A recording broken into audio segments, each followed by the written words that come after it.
Catus Maximus here, this time with a K&E Tools, T&E Tools, let me get that correct there.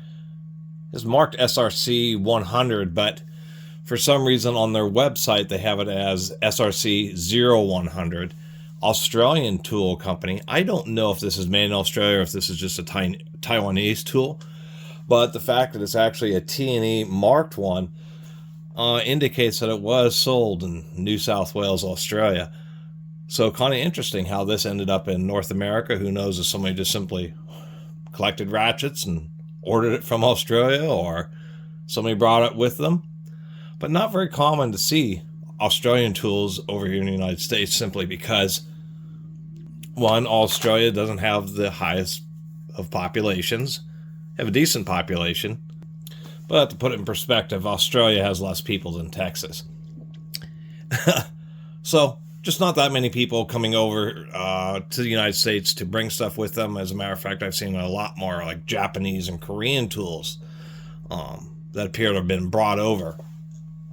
So, not exactly sure how this ended up at an estate sale. I've probably been to 20 or 30 of them, and just not really much. It's probably, estate sales are just, if you're looking for like tools and gadgets and that type of thing, like I am, and I'm not as much into furniture and garden equipment and those type, and housewares, kitchenwares,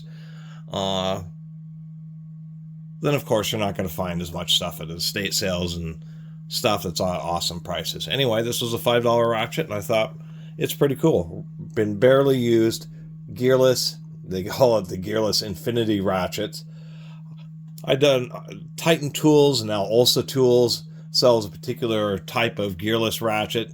There's been some reversible ones. Lowe's had the Cobalt series for a while. There's the 0 Degree brand. So they're around. They're just not very common because they have, really the issue with them is that the heads have to be pretty big for them to really be quite as strong as traditional toothed ratchets, because otherwise they can have some issues slipping, especially when you're breaking bolts.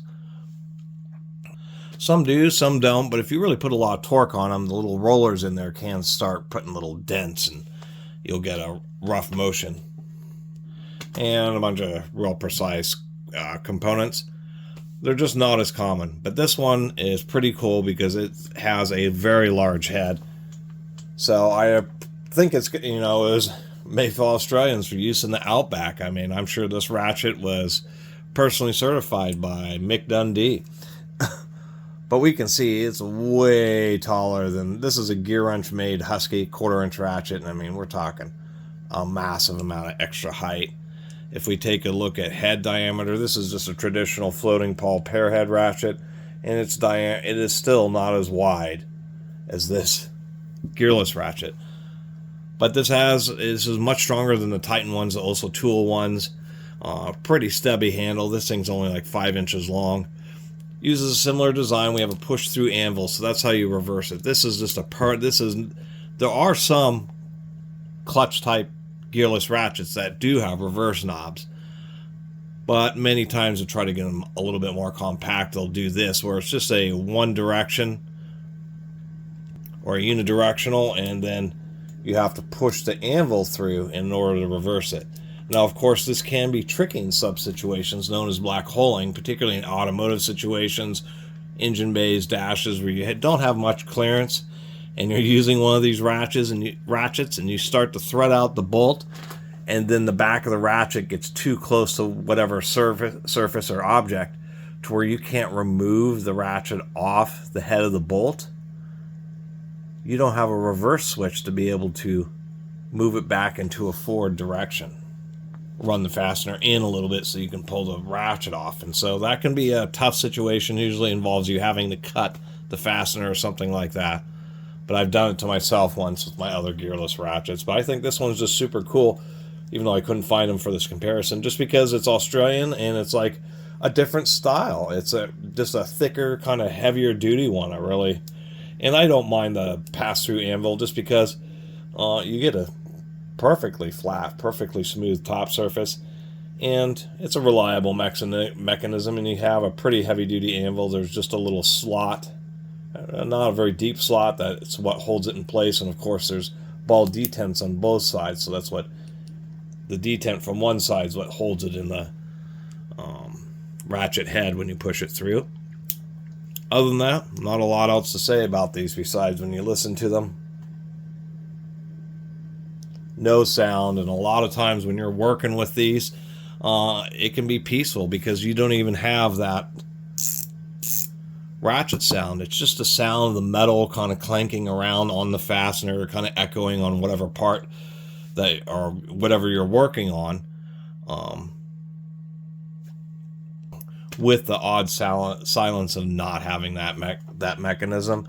And of course, a lot of people, there's a lot of ratchets, like Koken has some Z series ratchets which have are toothed ratchets with incredibly low back drag. There's of course the old school swing pulse style that Proto pioneered, and or many brands, but gearless ratchets have unbeatable. I mean, it's a bearing mechanism, so when you're going backwards or in their freewheeling form, I mean, this thing's going to roll unbelievably smooth. I mean, I can turn this and the handle doesn't even barely even register, just a little bit of friction.